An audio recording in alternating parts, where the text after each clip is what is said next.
Olá, estamos começando mais um Rumo Certo, seja muito bem-vindo. A edição de hoje é especial, quase uma hora de programa. E nós vamos falar hoje no Rumo Certo sobre um modelo de negócios e também de um movimento no mercado que você, empreendedor, se não investiu ainda, mas certamente enquanto consumidor, já foi influenciado por ele. É o mercado de influência. E aí, com isso, a gente vai falar também do modelo chamado Creator Economy.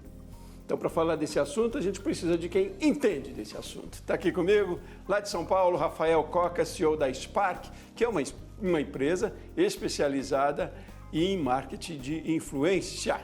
Rafael, seja muito bem-vindo. Fala, Sebastião. Obrigado pelo convite, pela oportunidade de a gente tratar desse assunto que é parte do nosso dia a dia, mas que começa a fazer parte também da conversa de tantos empreendedores e tantos negócios. Vai ser um prazer. Ótimo, prazer todo nosso. Obrigado aí você pela disponibilidade. A gente vai tirar quase uma hora do seu tempo hoje, porque é importante, não dá para desconsiderar esse tema, né, Rafael? E antes de começar no tema propriamente, queria conhecer um pouco mais da sua trajetória, o trabalho que você desenvolve na Spark também. Conta aí pra gente. Eu sou publicitário de formação, eu comecei minha carreira trabalhando em empresa, em marketing, eu migrei depois para agência de publicidade, sempre na área de planejamento estratégico, fiquei 10 anos trabalhando na mesma agência, por acaso a do Roberto Justus, que é um publicitário bem conhecido, empresário, e eu fiz um movimento de carreira depois desse período em agência para trabalhar com esporte e gestão de talentos, e dentro desse contexto eu percebi que as marcas, isso era em 2012, 2013, começavam a se interessar por fazer projetos nas redes sociais de pessoas.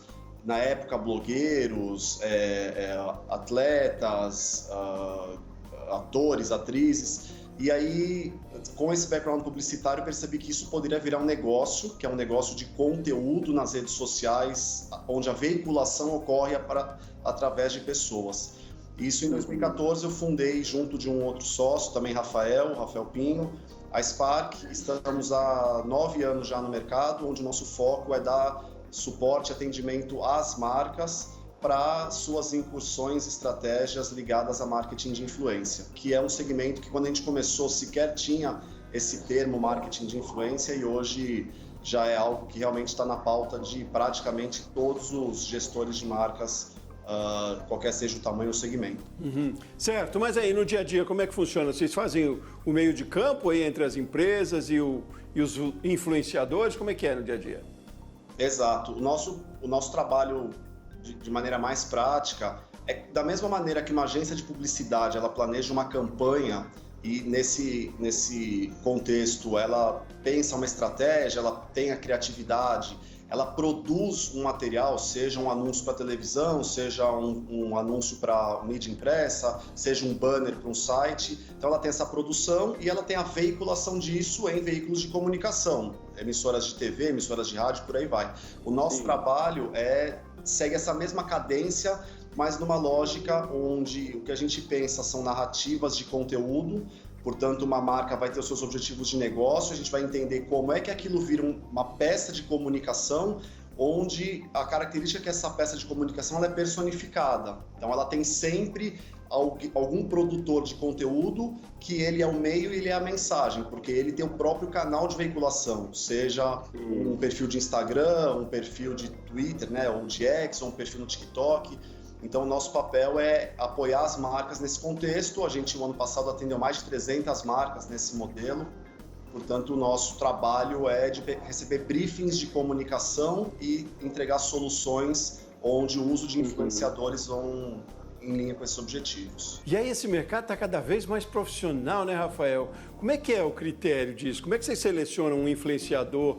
Qual é o critério? É o quanto ele tem de seguidores, não é? Porque para além do conteúdo, da linguagem, claro, mas eu digo o critério da disseminação desse conteúdo. Como é que funciona isso? Porque aí a gente está falando de dois mercados, né? Primeiro que é essa forma, né? E depois que é um mercado também para profissionais dessa área, né? Sim.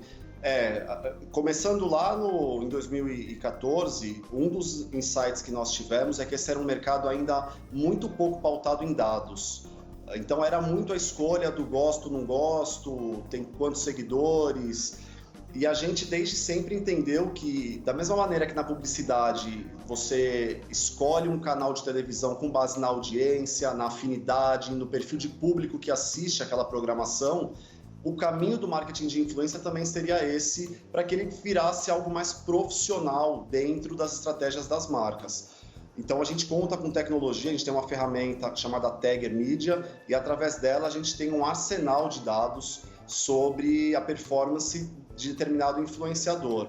Então, realmente, é quanto ele tem de seguidores, mas o quanto que ele alcança esses seguidores, qual é o perfil desses seguidores, homens, mulheres, em qual região eles estão, qual faixa etária, que tipo de conteúdo que aquele influenciador posta, que tem mais adesão com a base de seguidores dele, qual que é a taxa de retenção nos vídeos. Então, tem uma série de dados e o trabalho profissionalizado no marketing de influência, ele leva em conta essa análise de dados para que aí você entenda que aquele perfil de influenciador, ou aquele criador de conteúdo, ele vai, de fato, estar caminhando no sentido do objetivo de comunicação ou daquela ação específica. E como é que é essa oferta hoje no mercado? Tem muitos influenciadores com todo esse aparato que o mercado exige? São sempre os mesmos? Como é que funciona? Outro dia saiu uma pesquisa, até que usou um headline mais midiático, vamos dizer, mas que tem mais influenciadores no Brasil do que dentistas. E isso dá uma noção do quanto existe hoje de pessoas que estão tratando a produção de conteúdo enquanto empreendedores do próprio negócio de maneira profissional. Então, tem uma oferta gigantesca aqui no Brasil de influenciadores que vão desde os grandes e conhecidos, com milhões, milhares com milhões de seguidores, e você tem o que a gente chama de nano-influenciador, micro-influenciador, que são perfis menores. O que eu posso te dizer é que no começo a gente via muito uma repetição dos nomes, dos perfis que entravam nos projetos, e hoje em dia isso já não acontece tanto. Hoje em dia a gente vê realmente o dinheiro, a compra de mídia está bem pulverizada por diferentes perfis de influenciadores. Então a gente está tendo uma democratização desse mercado aí, felizmente. Sem dúvida. É um mercado que não é fácil você, enquanto empreendedor, enquanto influenciador, crescer, porque tem muita concorrência e também porque o que a gente brinca é que o influenciador ele mora de aluguel, né? Ele tem o perfil dele hospedado na plataforma do outro, a plataforma do Mark Zuckerberg. Então você está sujeito à mudança de algoritmos, à mudança de formatos. Então é também uma profissão tanto quanto desafiadora. Certo, mas é que exige muita preparação também, muito profissionalismo hoje também, né? Queria saber também, Rafael, quem é que investe hoje em marketing de influência? Que tipo de empresa, que porte de empresa, como é que está nesse sentido também quando a gente fala do leque aí de demanda, talvez? Olha, o segmento hoje está em um nível de maturidade que a gente não dá mais para dizer que está restrito a um perfil específico de empresa, seja por porte, seja por ramo de atuação.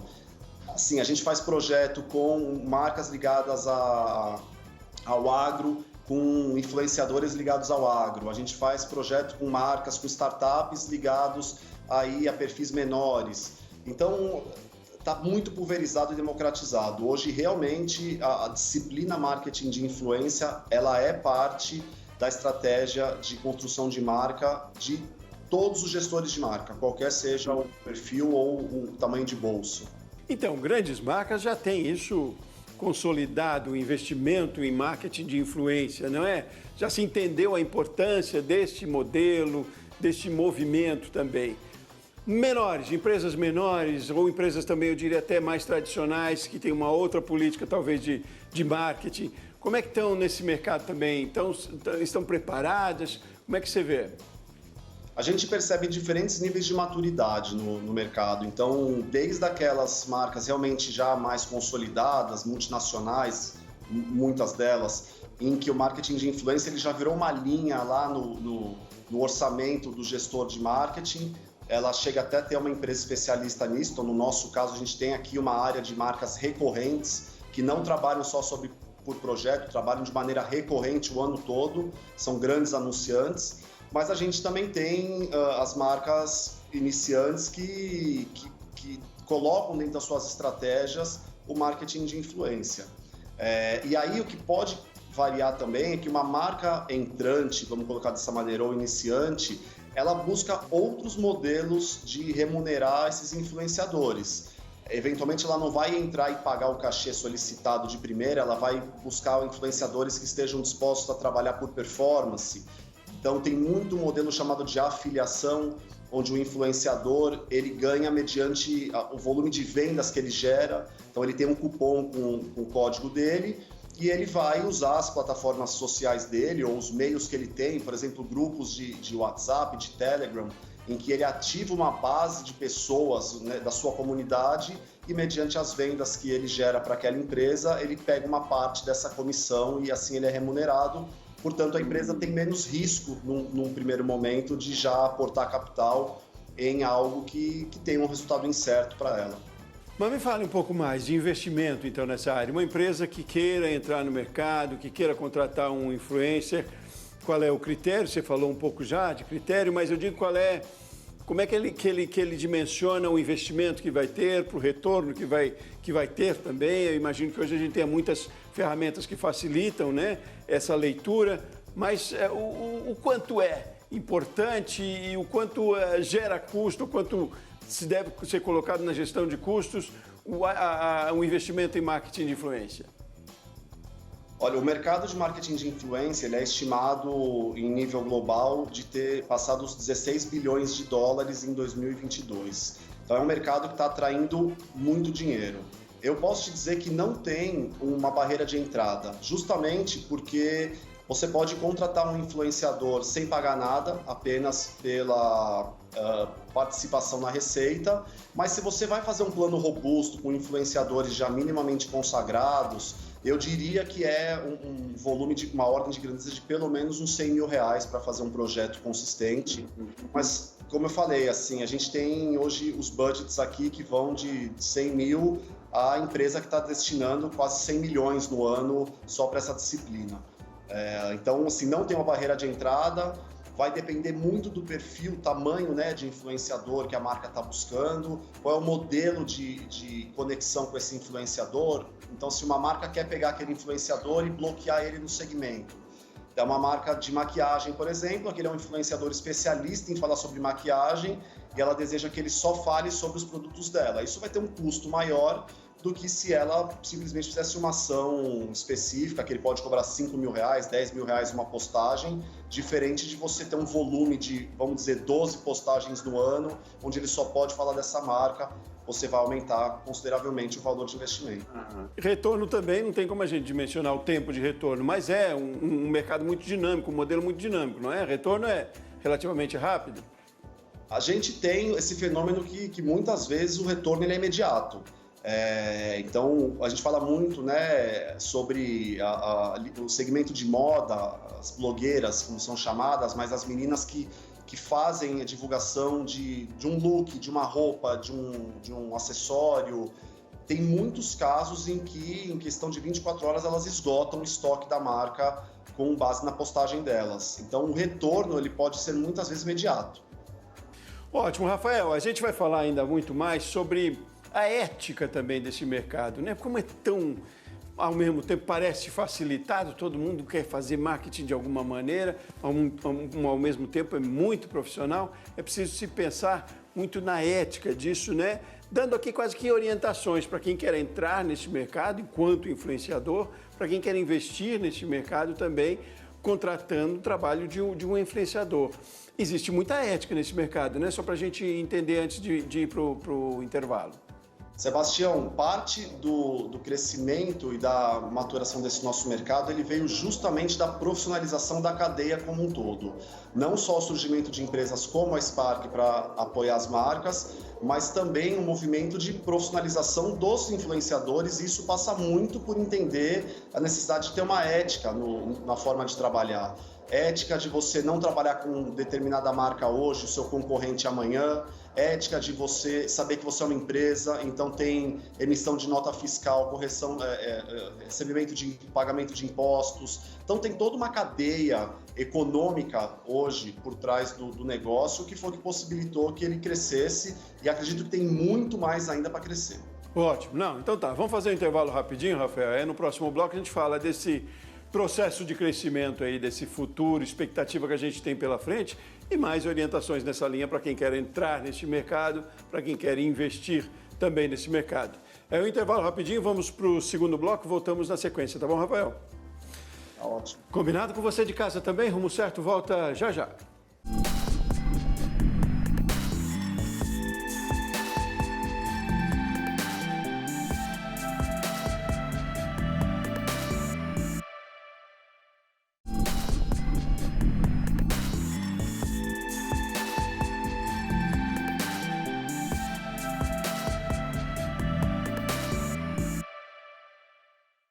Seguimos com o Rumo Certo, vamos agora para o segundo bloco dessa edição especial de hoje. Nós temos pelo menos 51 minutos de conversa e tem assunto para tanto, para muito mais. Estamos falando hoje sobre marketing de influência. Continuamos, para não perder tempo, vamos a São Paulo, está comigo desde o começo, Rafael Coca, CEO da Spark, empresa especializada no tema. Rafael, vamos continuar na nossa conversa e eu te pergunto o seguinte, quais são hoje os mecanismos de divulgação principais, talvez, do marketing de influência? Quais são as plataformas que são, talvez, as mais importantes ou as mais relevantes no mercado? O nosso mercado ele é bem dinâmico. Se você me perguntasse isso há 5 anos, eu te diria que estava muito concentrado no Instagram e no Twitter. Perguntando isso hoje, eu vou te dizer que o TikTok ele chegou muito forte. A gente hoje pode credenciar e acreditar quase metade dos trabalhos que eu faço aqui na Spark, eles são trabalhos veiculados no TikTok. Portanto, as marcas elas estão atentas qual rede social está atraindo mais audiência, ou um formato novo, uma conexão com o público nova. E a gente está atento a colocar as marcas onde está o movimento, onde está a audiência. Então, hoje tem aí muito forte o TikTok e o Instagram com diferentes formatos, e junto tem a X, né, o Twitter, que foi rebatizado aí de X, e o YouTube, que sempre foi muito forte. Outras plataformas também existem, tem o Kawaii no Brasil, que é a outra rede de vídeos curtos chinesa, tem o Pinterest, aí tem uma série de outras plataformas com menor participação. Eu diria que realmente hoje o volume ele está em Instagram e TikTok. Então, mas a definição da escolha por uma ou por outra é o volume? Não, a definição ela também é técnica. Então, são plataformas que elas atuam de maneiras diferentes. Enquanto você tem... O TikTok nem se classifica como uma rede social, ele se classifica como uma plataforma de entretenimento através de vídeos curtos. Então, no TikTok, você tem a chance de postar um vídeo como uma marca, ter 0 seguidores e você ter um resultado muito grande porque ele pode viralizar. O algoritmo do TikTok, ele trabalha entendendo o quanto que aquele vídeo está gerando de conexão com as pessoas, com os usuários da plataforma, e ele começa a entregar mais para mais pessoas. Enquanto que no Instagram você ainda está numa dependência da comunidade que está ligada àquele criador de conteúdo. Então, no momento que a gente desenvolve a estratégia, é necessário entender o objetivo da marca para aí sim direcionarmos os melhores caminhos estratégicos para buscar aqueles objetivos, seja fazer um trabalho 100% focado no TikTok, 100% focado no Instagram ou usando um pouco de cada plataforma. Então, mas o resultado disso, eu digo, a viralização, por exemplo, no TikTok, ela não é de domínio da marca nem do influenciador, não é? Tem elementos externos também que podem favorecer nesse mercado? Como é que é o domínio de vocês, por exemplo, da Spark, sobre um anúncio que é feito? Boa pergunta. A gente não tem o domínio. Então, a resposta direta é que um cliente, quando ele pede para uma agência ou para um fornecedor de comunicação que ele quer um viral, ele está pedindo algo que não é metrificável. Você não consegue garantir que você vai criar um conteúdo e aquilo vai viralizar. O que a gente tem é um estudo de boas práticas, de os conteúdos que já tiveram um resultado muito forte de viralização, o que eles têm em comum, o que eles têm de característica. E aí você vai perseguir essas boas práticas para ter o melhor resultado. Agora, um outro formato que é utilizado hoje é você impulsionar com mídia, porque no final do dia, essas plataformas, a gente brinca, não tem almoço grátis, elas vivem do dinheiro de publicidade. E quando eu estou contratando um influenciador e pagando só para ele veicular, não está passando nenhum dinheiro para a plataforma.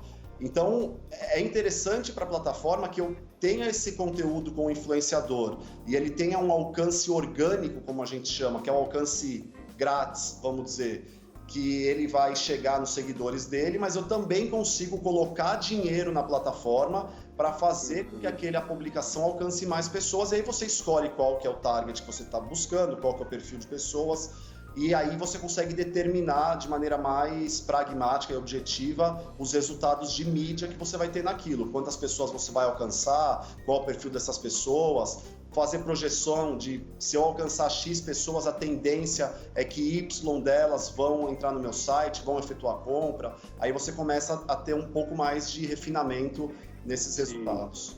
Mas, Rafael, hoje a gente tem passado por, e está passando, né, por uma série de mudanças de costumes nas relações de trabalho, na relação com fornecedores, com o consumidor.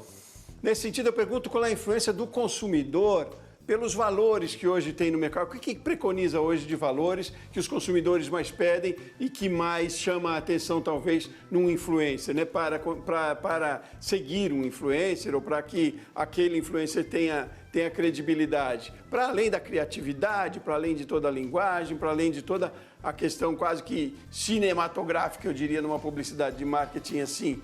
Mas que valores hoje o consumidor tem exigido mais e tem ficado mais atento e que é um ativo forte nessa hora? Olha, a gente fez uma pesquisa já pelo terceiro ano, em que a gente estuda o que leva as pessoas a seguirem influenciadores e se confiam nas suas indicações, se isso gera compra. E o primeiro item que eles apontam do porquê seguir um influenciador é uma conexão com os assuntos que ele aborda.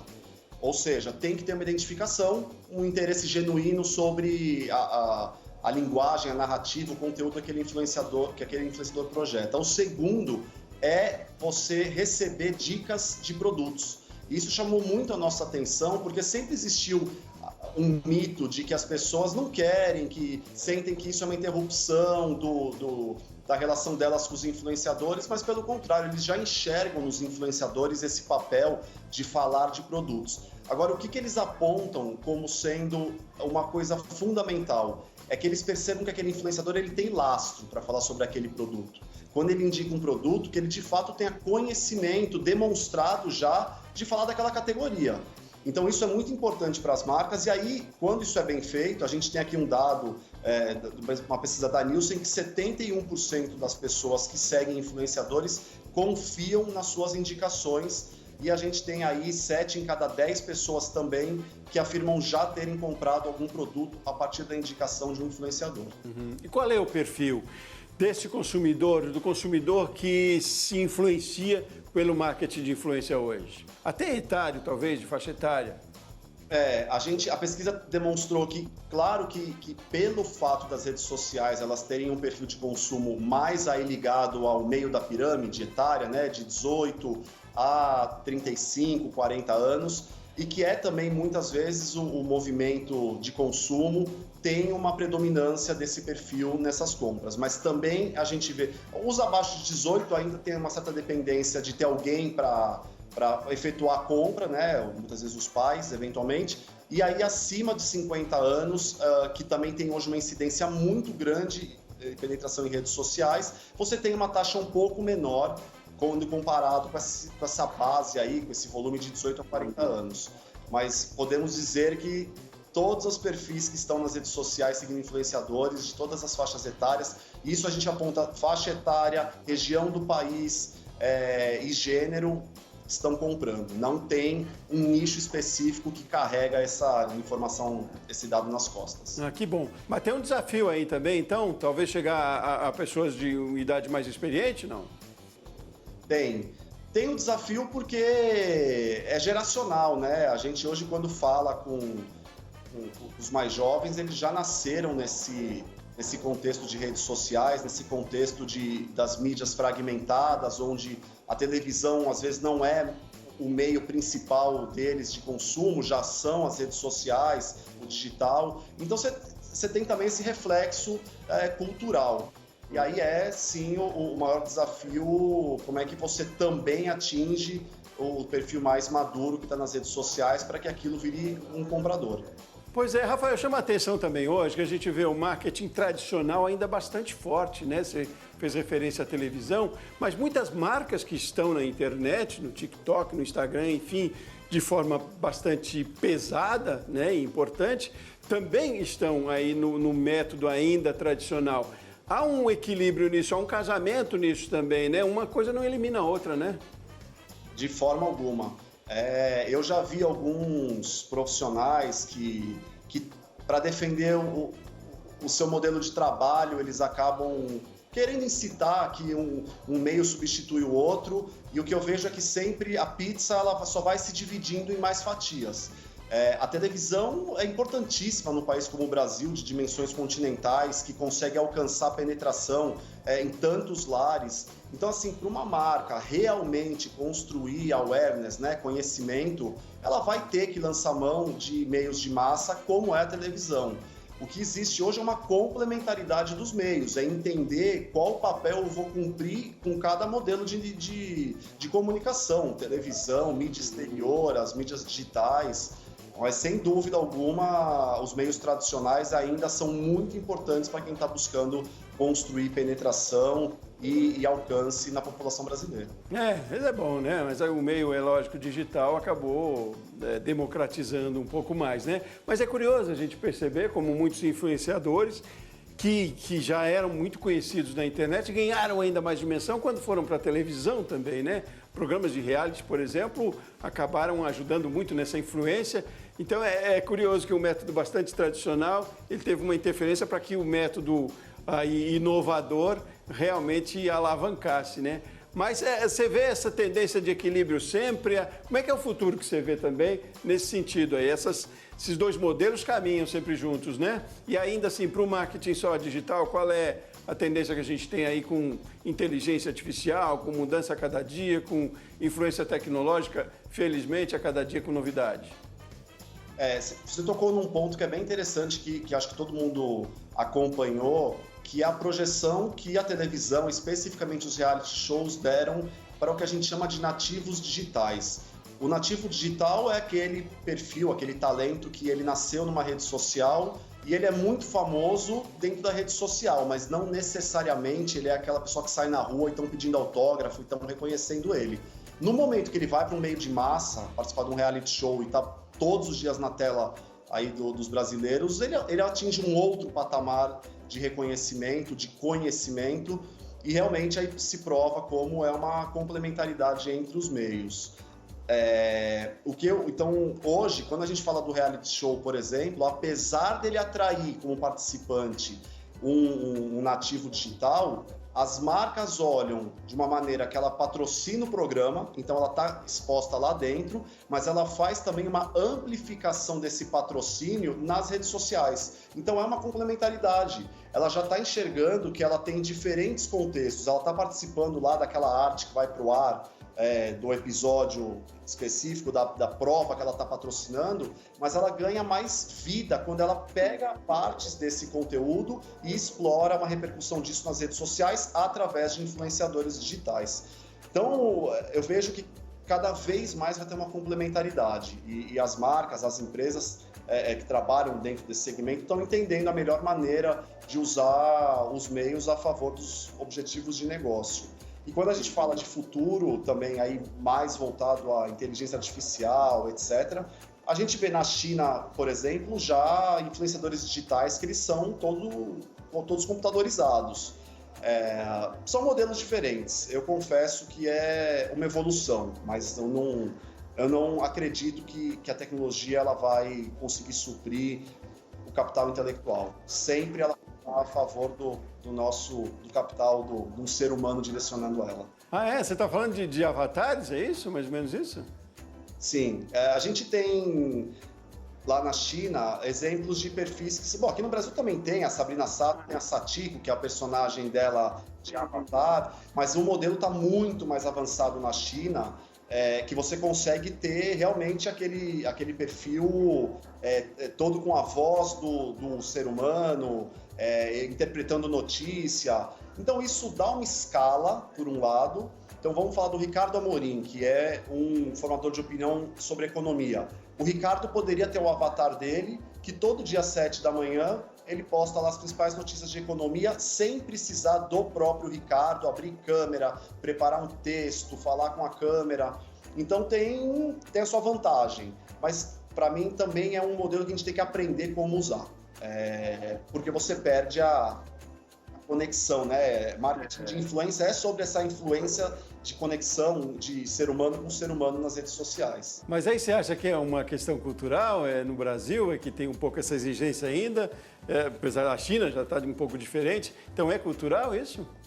É cultural. Eu vejo que da mesma maneira que na China explodiu aquele fenômeno do live commerce, que são as compras ao vivo através dos aplicativos, das plataformas sociais, você tem todo um contexto cultural para fazer com que isso seja o fenômeno do tamanho que ele é na China e, da mesma maneira, a conexão dos consumidores com perfis mais tecnológicos, menos humanos. Então, não estou dizendo que não tem espaço aqui no Brasil. A gente tem, por exemplo, a Lu, do Magalu.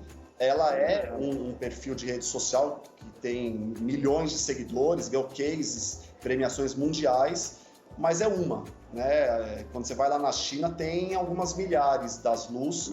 Então, eu acho que sim, tem muito da cultura do latino, do brasileiro, que impacta o nosso negócio.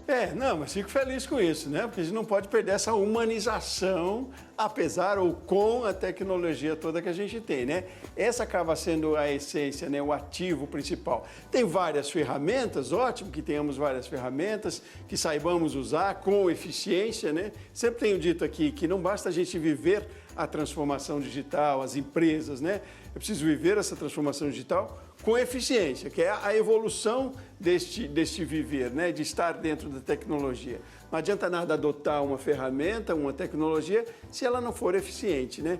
E aí, quando a gente traz isso para o dia a dia também, falando de mudança de costumes, a gente traz muito essa questão da humanização cada vez mais, né? A identidade que a marca tem, né? O propósito, a conversa. Por mais que hoje a tecnologia tenha permitido muita automação também nos processos, né? Que de um lado é muito bom, facilita processos, agiliza, reduz custo, mas ainda assim tem que se criar uma personalização cada vez maior, né? Felizmente a gente está nesse entendimento, né, Rafael? Sem dúvida. Quando a gente fala de redes sociais, as pessoas não entram nas redes sociais para se conectarem com marcas, elas entram para se conectar com outras pessoas.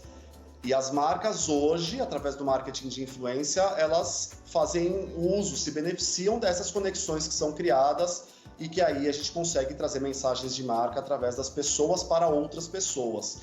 Agora, quando a gente fala de tecnologia, eu também costumo falar que tem que diferenciar o que é o rocket science, como falam, que é a tecnologia estado da arte, de levar o foguete e conhecer outro país, e o que é a tecnologia de dia a dia. Quando a gente fala de redes sociais, já é por si uma tecnologia, né? Você possibilitar que as pessoas se conectem. E isso exige uma humanização. Então, em que ponto que a tecnologia ela predomina, ela realmente tem mais destaque, e em que ponto que ela é um meio para uma conexão entre pessoas, entre parcerias de negócio e por aí vai. Isso. Essa é a nossa defesa, que usemos cada vez mais como um meio até onde a gente pode alcançar, né? Mas é muito bom. Vamos continuar nessa conversa da valorização, da humanização nesses processos, e aí a gente vai para o último bloco. Vamos fazer um intervalo rapidinho, e aí queria saber um pouco mais de você, quase que, não sei se podemos, mas traçar algumas orientações bem pontuais para quem quer entrar nesse mercado, como o criador de conteúdo, né? E quem também quer investir, né? Por onde começar? Tá bom? Mas vamos fazer um intervalo rapidinho, Rafael, a gente volta na sequência, tá bom? Muito bem, você de casa também. Estou convidado a continuar aqui com a gente, porque a conversa tá boa e vai longe ainda. Rumo Certo volta já já.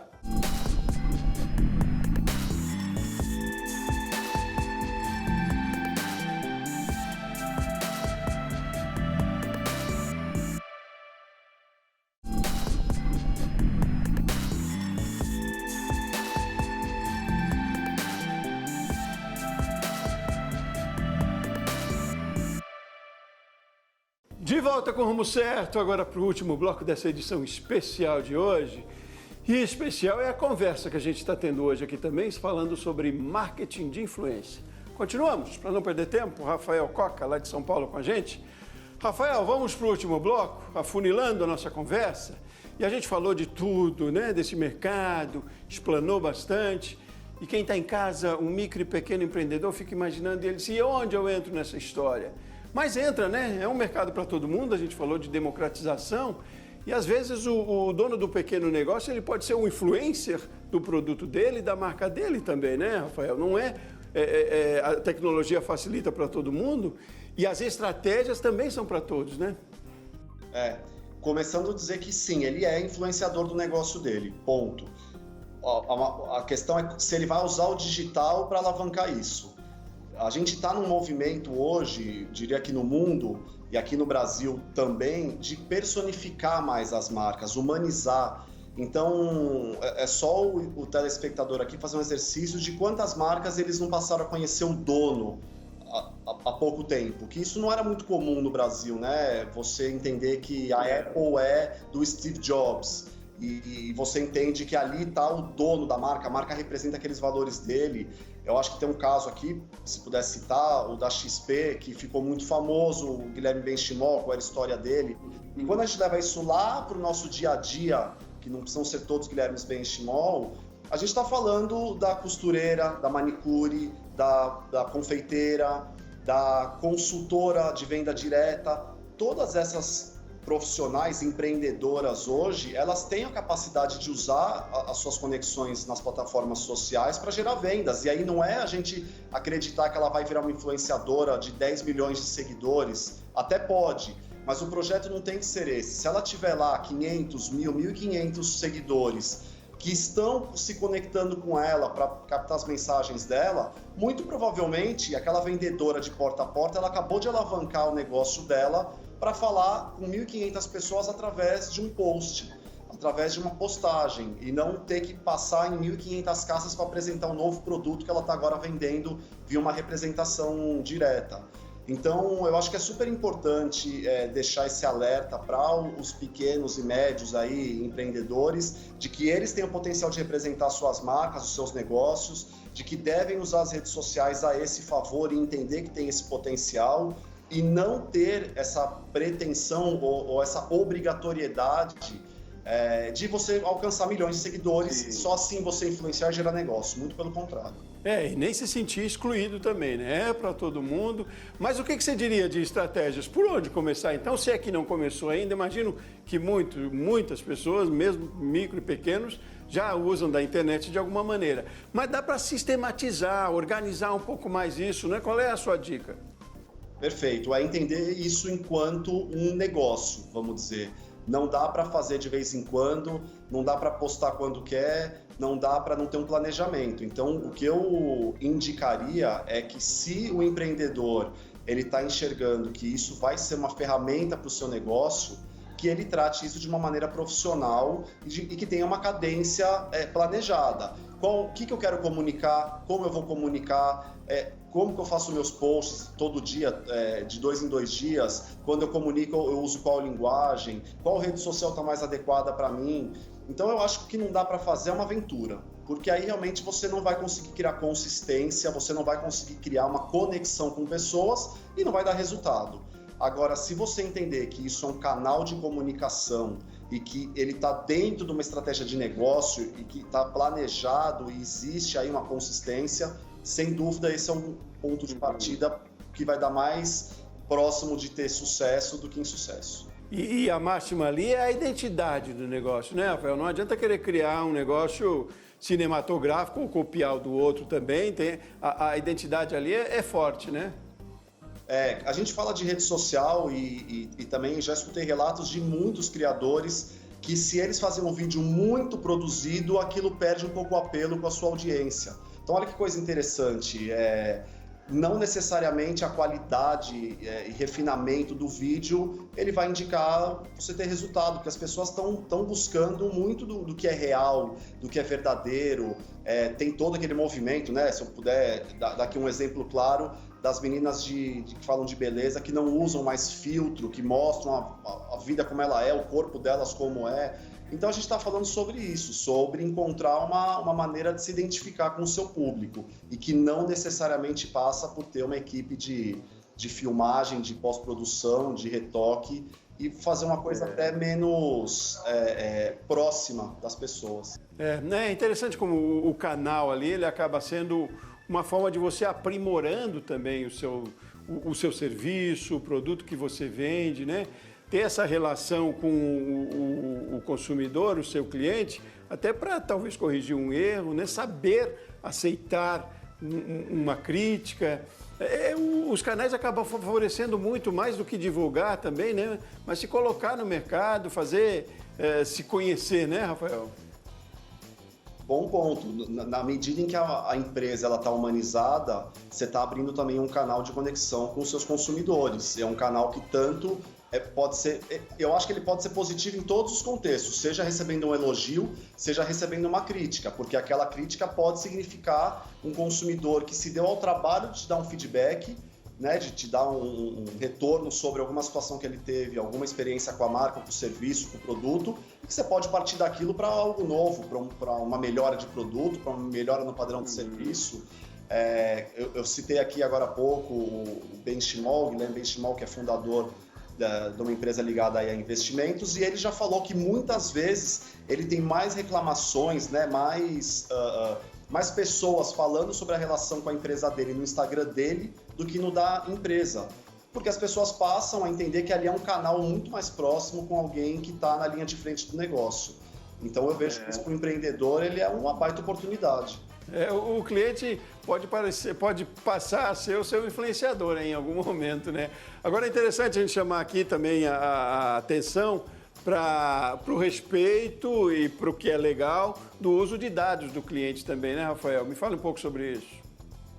A gente tem todas as leis hoje de proteção de dados, então aqui no nosso caso, enquanto empresa, tudo é muito bem direcionado para a proteção de dados, tanto dos nossos clientes quanto dos influenciadores, quando eles estão nas ações. Então isso é importante que cada empreendedor, cada empresa entenda como vai ser a sua atuação ligado ao uso de dados de terceiros e a maneira correta de fazer essa gestão para não infringir nenhuma lei, nenhuma regra. O importante é começar, né, Rafael? Com conhecimento, né? Buscar informação. A gente aí ainda dentro dessa questão do micro e pequeno empreendedor, se ele ainda não começou a investir no marketing de influência, que tome para você a importância que você tem enquanto influenciador do seu produto e comece a divulgar, né, com estratégias, buscar muito conhecimento também.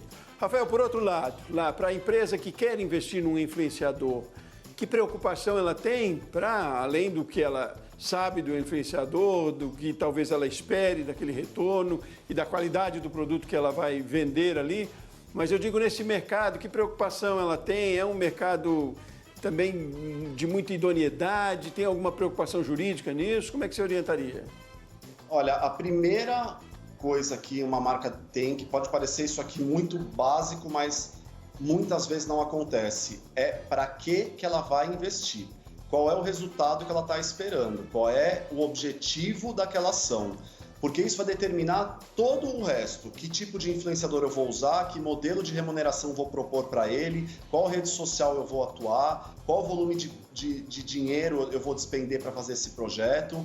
E aí, uma vez tendo tudo isso às claras, é muito importante estar resguardado juridicamente. Aqui no nosso caso, não existe um único trabalho que não esteja resguardado por um contrato, porque afinal de contas é uma relação comercial entre as partes que deve prever que não esperamos que dê nada errado, mas se der, quais são as saídas jurídicas, quais são os acordos já pré-definidos.